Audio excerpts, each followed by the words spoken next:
पाकिस्तान के संविधान में लिखा हुआ है कि सिर्फ एक ही मजहब का आदमी पाकिस्तान का प्राइम मिनिस्टर या सदर बन सकता है। बाबा साहिब अंबेडकर का जो संविधान है वो ये कह सकता है कि कोई भी भारत का नागरिक वजीर आजम बन सकता है, सदर जमहूरिया बन सकता है, चीफ मिनिस्टर बन सकता है, मेयर बन सकता है। और असदुद्दीन ओवैसी का ख्वाब यह है कि एक दिन आएगा इस देश में इंशाअल्लाह ताला, शायद हम और आप नहीं रहेंगे मगर देखना, एक हिजाब पहनने वाली बेटी इस देश की वजीर आजम बनेगी इंशाअल्लाह ताला।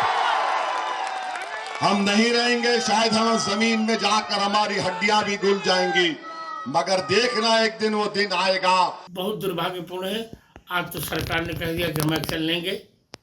आज के आकाशवाणी में आया, सरकार भी एक्शन लेगी और अल्पसंख्यकों पर वहाँ अत्याचार नहीं चलेगा। और अंतरिम सरकार जब रहेगी भी नहीं तो जा रही है, फिर भी किसी की वहाँ दादागिरी नहीं चलेगी। अब भारत सबकी दादागिरी का उत्तर देने के लिए सक्षम हो गया।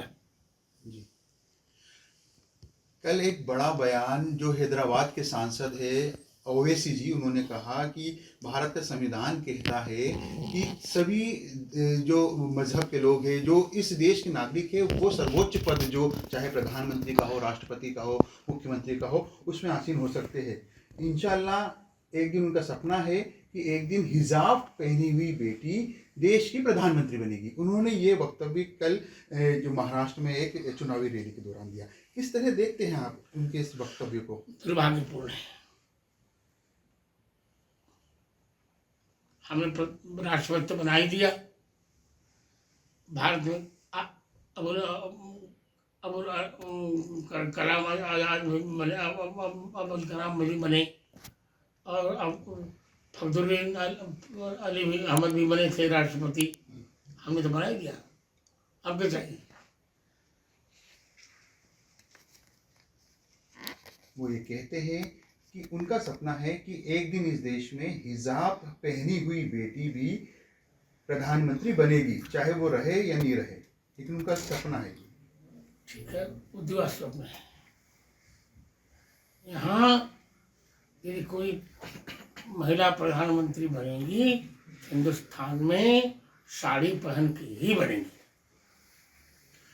महाराज जी, एक और मेरा सवाल है, क्योंकि जिस तरह देश में लगातार आपने सनातन बचाने के लिए संतों ने आगे पहल की, सनातन की रक्षा की, अयोध्या में भगवान श्री राम का मंदिर भी बना, और अब चूंकि कृष्ण जन्मभूमि की बारी है, संत चाहते हैं, सनातन से जुड़े लोग चाहते हैं कि उसमें भी पहल हो, क्योंकि आप लोग भी लगातार ये प्रयास कर रहे हैं। क्या आपका लगता है कि चूंकि साल 2026 शुरू हो चुका है, तो ये जो स्वप्न है, ये स्वप्न शुरू हो पाए?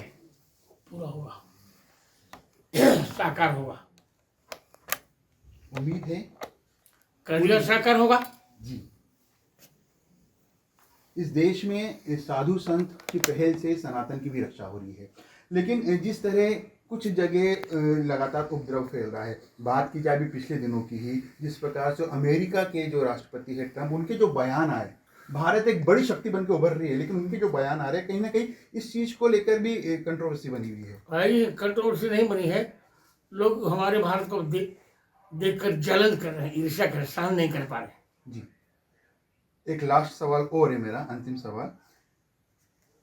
जिस प्रकार से बयान ओवैसी देते हैं, कहीं ना कहीं जब देश में सब तरीके से सही चलता है, लेकिन एक चुनाव की रैली में इस प्रकार का बयान कि देश की बेटी हिजाब पहनी हुई बेटी ही देश की प्रधानमंत्री बनेगी, इस प्रकार के सपने, जबकि संविधान सब कुछ कहता है, लेकिन इस प्रकार के बयान देने की जरूरत कहाँ पड़ती है? कोई आवश्यकता नहीं। उनकी संकीर्णता है, उनके मन का छोटापन है, उनके मन की दुर्बलता है।